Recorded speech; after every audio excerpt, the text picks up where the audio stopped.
ဒီနေ့မှာကျွန်တော်ကမိမိကိုမျက်ရည်ပေါက်ကြီးငယ်ကြအောင်မိသားစုပြိုကွဲအောင်စီးပွားပြတ်အောင်ပြုလုပ်တဲ့သူတွေကိုပေါ့နော်ဒါပြန်လဲပြီးတော့တုံ့ပြန်လို့ရမယ်ကျွန်တော်ရတရာနီးတစ်ခုကိုကျွန်တော်မျှဝေပေးပါမယ်အထူးသတိထားမှာဒီရတရာကဒီပြုလုပ်ပုံစီရင်ပုံတွေကိုကျွန်တော်မျှဝေပေးတယ်ဆိုတာမိသူတဦးတယောက်ကိုမှထိခိုက်ပါစေဆိုတဲ့ရွယ်ချက်နဲ့မျှဝေခြင်းမဟုတ်ပါဘူးဒါနစ်နာသူတွေဘက်ကနေပြီးတော့ဒါပြန်လဲတုံ့ပြန်လို့ရမယ်ဒါနီးလေးတစ်ခုကိုကျွန်တော်သိအောင်ပေါ့နော်ဘုဒ္ဓတရရှိအောင်ပြောပြခြင်းသာဖြစ်ပါတယ်ဒီမိမိကိုဘဝပြအောင်မျက်ရည်ပေါက်ကြီးငယ်ကြအောင်ပြုလုပ်ထားတဲ့သူတွေကိုပြန်လဲပြီးတော့ဘယ်လိုပြုလုပ်ရမလဲဆိုရင်လက်တထွာခန့်ရှိတဲ့အပင်ကိုအမြင့်ကနေပြီးတော့ဆွဲနှုတ်လိုက်ပါဆွဲနှုတ်ပြီးွားပြီဆိုတာနဲ့အဲ့ဒီအပင်ရဲ့ထိတ်ဆုံးမှာကိုယ်ဒီလိုမကောင်းကြံစီထားတဲ့သူရဲ့နာမည်ကိုရေးရမယ်ဒါဘောပင်နဲ့ပဲဖြစ်ဖြစ်ဒါတော့ကြထိုးတံလေးနဲ့ပဲဖြစ်ဖြစ်ပေါ့နော်အဲ့ထိတ်ဆုံးရွက်မှာရေးရမယ်ရေးပြီးွားရင်နောက်ထပ်1000ခန့်ရှိတဲ့မြေအနက်ကိုကျင်းအောင်တူးလိုက်ပါတူးပြီးွားရင်အဲ့ဒီအပင်ကိုဇောက်ထိုးပေါ့နော်ဒါအမြင့်ကိုအပေါ်ကနေလှန်ပြီးတော့ဇောက်ထိုးမြုပ်ပြီးတော့ဖနှောက်နဲ့9ချက်ပေါက်ပြီးတော့မိမိဖြစ်ချင်တာကိုပြောမယ်ဆိုရင်အမြန်ဆုံးပေါ့နော်ဒါဒီလူတယောက်ကမိမိဖြစ်စေချင်တယ်လို့သူ့ရဲ့ကံအားလျော်စွာပေါ့နော်ဒါသူနဲ့တင့်တော်မဲ့ဒါသူ့ရဲ့ကံပေါ်မှာမူတည်ပြီးတော့မိမိအနာကနေပြီးတော့ထွက်ခွာသွားပါလိမ့်မယ်အမြဲတမ်းဒါဒီရရကိုတော့ကျွန်တော်ကတော့မလုပ်စေချင်ပါဘူးဒါပေမဲ့အရင်ပေါ့နော်တစ်ဖက်မှာနစ်နာတဲ့သူတွေရှိတယ်ဆိုရင်ပြုလုပ်လို့ရမယ့်ရရလေးကိုဘုဒ္ဓတအနေနဲ့ဒါမျှဝေပေးတာပါကျေးဇူးတင်ပါတယ်ကဲတိတော့ပမာရှိကြတဲ့ဆရာရဲ့9ရက်သားသမီးများအားလုံးပဲစိတ်သွားတိုင်းကိုပါ၍အလွန်ဆန္ဒတွေကိုတလုံးတော်အကြီးပြေဆုံးနိုင်ပါစေဆရာကတော့ဗီဒီနဲ့ရရတွေကိုအထူးပြုလုပ်ပေးနေတဲ့ဆရာထက်မြက်ပဲဖြစ်ပါတယ်ဆရာဒီနေ့ပြောပြပြီးသွားမယ့်ရရလေးကမိမိကိုထိခိုက်နာကျင်အောင်လုပ်တဲ့သူကိုနာမည်သိယုံနဲ့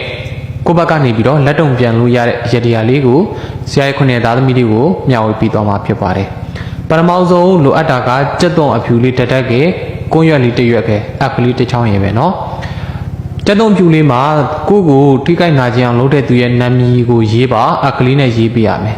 နောက်ကျောဘက်မှာကကိုဖြစ်စေချင်တာကအရာကိုရေးပြီးပြီဆိုရင်တော့ဆရာအခုခောက်ပြတဲ့လိုမျိုးလေးเนาะခောက်ပြရမယ်เนาะကွန်းရွက်ကလေးတွေကိုထည့်ပြီးတော့ခောက်ပြထားရမယ်ပြီးလို့ရှိရင်တော့ဒါလေးကိုခုနကနာမည်ရေးထားတဲ့အခလေးနဲ့ဟိုဘက်ဒီဘက်ထုတ်ချင်းပေါက်အောင်ထိုးဆိုင်ပြီးဆိုရင်ဒါကိုကိုယ့်ရဲ့အိမ်တော်ဖေးရဲ့တပ်ပင်ကြီးရှိတဲ့အပင်အောက်မှာမြုပ်ထားပြီးဒါဆိုရင်ရပိုင်းအတွင်းမှာမိမိကိုလှုပ်တယ်လို့မျိုးသူကလည်းတဖန်ပြန်ပြီးတော့ခံစားရမှာဖြစ်ပါတယ်ကဲဟုတ်လားကြော်မသွားနိုင်ဘူးเนาะဒီရရလေးက9ရက်သားသမီးများအတွက်အရန်ကိုအရေးကြီးလို့ပါเนาะရရလေးကတကယ်ကိုစွမ်းထပ်ပြီးတကယ်ကိုထိရောက်တယ်เนาะဒါကြောင့်မို့2မိနစ်လောက်ကလေးတိခံပြီးတော့နားထောင်ပေးသွားပါเนาะဒါကြောင့်မို့မိမိအတွက်ဘယ်တော့မှအခြေအနေမဖြစ်စေရဘူးဆရာဘက်ကနေတကယ်ရေးကြည့်လို့တကယ်စွမ်းထက်လို့ပြင်ပြရခြင်းဖြစ်တယ်เนาะဒါကြောင့်မို့သုံးတန်အောင်တော့နားထောင်ပေးစေခြင်းနဲ့လူတိုင်းမှာတော့မိမိရဲ့ခံစားချက်တွေနာကျင်မှုတွေများစွာတော့ရှိကြမှာပဲเนาะဒါကြောင့်မို့မိမိရဲ့ဘဝကိုပျက်စီးအောင်နာကျင်အောင်လှုပ်ထားပြီးဆိုရင်အဲ့ဒီလူကို3ရက်အတွင်းနဲ့ပြန်လဲတက်ရောက်စေတဲ့အထူးရရပါเนาะအဲ့ဒီလူဟာ3ရက်အတွင်းထဲမှာသူ့ဘဝဟာစုပ်ပြတ်တက်ပြီးတော့ရเสียမရှိအောင်လို့ဒုက္ခမျိုးစုံနဲ့ကြုံတွေ့နိုင်ပါတယ်เนาะဒီရရလေးကိုလည်းဆရာတော်တန်နဲ့တင်မပေးပါဘူးเนาะဘာဖြစ်လို့လဲဆိုတော့တချို့တွေကြတော့လက်တက်ဆမ်းပြီးလောက်ကြတယ်သူတစ်ပါးရဲ့ဘဝတွေပျက်စီးသွားမှဆိုလို့ဆရာဘက်ကမတင်ပေးတာပါเนาะမိမိဘဝကိုပျက်စီးတဲ့အထိနာကျင်တဲ့အထိလောက်ထားပြီးဆိုရင်ဒီရရလေးကိုယုံကြည်နဲ့ပြုလို့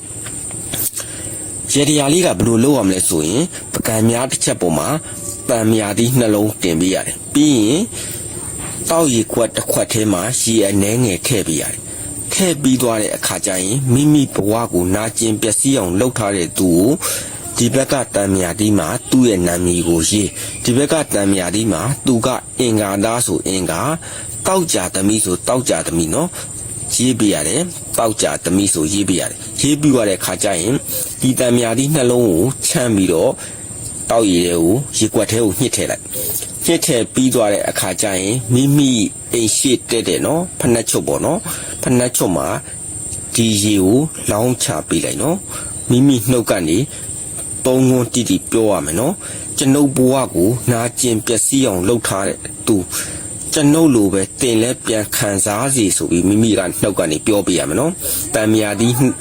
နှလုံးကိုတော့ချမ်းပြီးတော့ရေထဲကိုညှစ်ထည့်ပြရမယ်နော်ဆရာပြောတဲ့ရေတရားလေးကိုယုံကြည်နဲ့တော့လိုက်လို့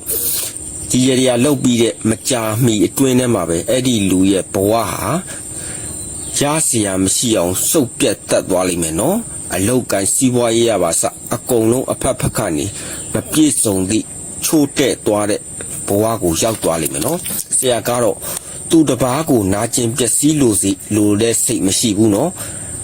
မိမိကိုထိခိုက်အောင်ဘဝပြတ်တဲ့အထိအောင်လှုပ်ထားမှာလားဒီရေတရားကိုလှုပ်ပါနော်ရေတရားကတကယ်ကိုအစွမ်းထက်လို့ပြောတာခုနှစ်ရဲ့သားသမီးများဆရာရဲ့လိုက်ရှိုးကိုလည်းအများမြင်အများတွေ့အောင်ရှယ်ပေးသွားနော်